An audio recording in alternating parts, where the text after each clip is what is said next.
Today, I want to show you how I hacked my family bathroom from bath toys to potty training. There are so many little so many little tricks and clever tips hiding in this tiny room. Okay, let's get started. This is easy-ish. So my husband and I bought this house in Toronto and it was a total disaster. It needed like a full gut, but I totally did not think about what it was gonna be like once we had kids, even though I was literally like 8.5 months pregnant by the time we finished. At this vanity area, I had beautiful flowers and candles and soaps. It was lovely. And then with kids, all that stuff comes along. So I really didn't want it to feel like kids live here. I still want it to be my bathroom that I designed, that I love, and so I made a few small moves that I think made it work. I had this beautiful little soap holder that was $50 and it's handmade and it's ceramic and I thought it was beautiful, but kids they're doing this and that totally does not work with kids. So we had to get the good old plastic soap pump. Kids will love to pump soap, so I put the elastic bands on it so you can only get a tiny bit of product out. That's it, that's all you get, kids. I hate toothbrushes on the counter, but as soon as you have kids, it's like, oh, what are you gonna do? You can't keep going in and out of drawers. So we keep them in a little bucket, but this is actually that IKEA Fintorp. It's got like that little spacer thing in the bottom, so it lets the toothbrushes drain and you don't end up with that muckiness in the bottom of a cup. I kind of love that. My husband has this thing with toothpaste where he really likes to use it all the way. So I put one of those IKEA clips on it and it saves way more toothpaste, totally saves the marriage too.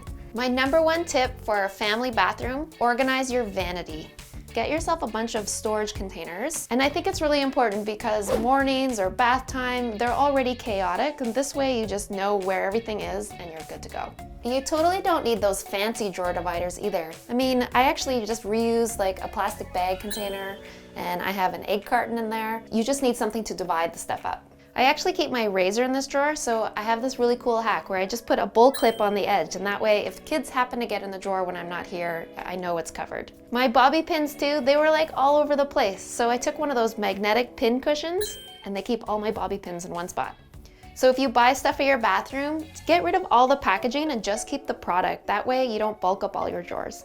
It's potty training season in our house. Not for me, for the kids. I've put the potty on the wall, off the floor, just with one of those command hooks. That way when we're done, it comes off and no damage to the wall. Those command hooks are super handy. I have things that just don't fit in my drawers, so I use them on the side of my vanity to hang things up. Every bathroom with kids definitely needs a stool, and ours just didn't fit in front, so we actually just tucked it into the side. Kids go up and they can still use the sink. We opted for the little toilet paper tower stand. I didn't really want to drill into my wall. I just thought it looked kind of ugly and I didn't know where to put it, so I like this non-committal version. So this shelf above the toilet is actually my version of like the toilet storage units you get.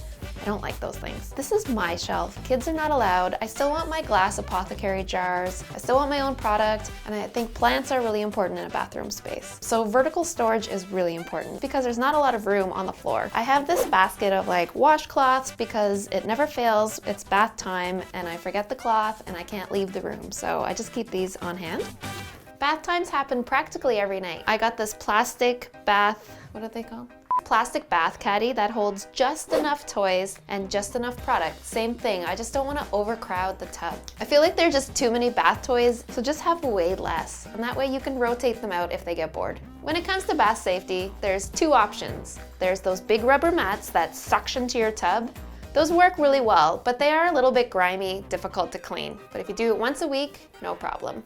The other option is those peel and stick tiles. These are the cutest ones I could find. I link to it below. There's a million baby products you can buy that like for bath safety, where you put them on the faucet. I just put my thing in front of it to kind of keep their head away from it. But sometimes my little daughter, she actually turns on the shower knob and I don't even notice until I go to take a bath. Or you know, like every baby registry has those like kneeling mats, those foam things. I don't know if you need to buy it. I just take my bath mat, fold it up, that works.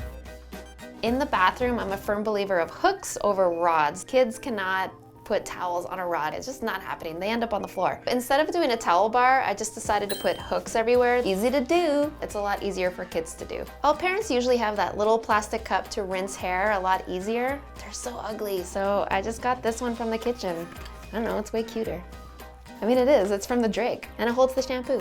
I can link to it below. Bathrooms don't have a lot of space for furniture, but I made room for this little stool because they're sitting here for a long time during bath time, and it gets boring. You done yet? And like sitting on the toilet is not cute.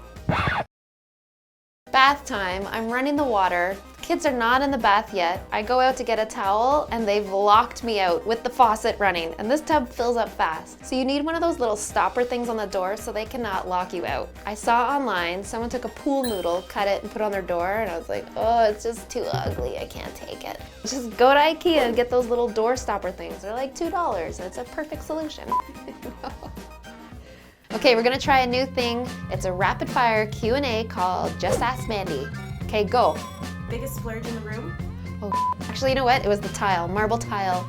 Best deal in the room? The Vanity, I got it discontinued online at Restoration Hardware. It was like dirt cheap. Bath or shower? Bath every night after the kids go to bed. Don't come in. What doesn't work in this room? The dust under everything. I wanted it to look like furniture, so I can't actually clean underneath. What's your favorite thing about this room? I love the black tile and the black door. What's your number one tip for parents about to do a bathroom? Don't design it based on your kid's stage at that moment. Think about longevity and what you want in the future. You can always add in those little things to make it work. What's your number one tip for keeping hair out of the drain? Oh, I got one of those little rubber things that keeps the hair from going down and also stops the bath toys from clogging the drain. Do you want to see it? How do you keep kids from breaking all the nice looking things in your bath? So anything that's sort of breakable, I put it up high, but all the planter things, they're actually in non-breakable containers. H&M. Actually, I'll link it below. So as you can see, having a kid-friendly bathroom does not mean you have to sacrifice style.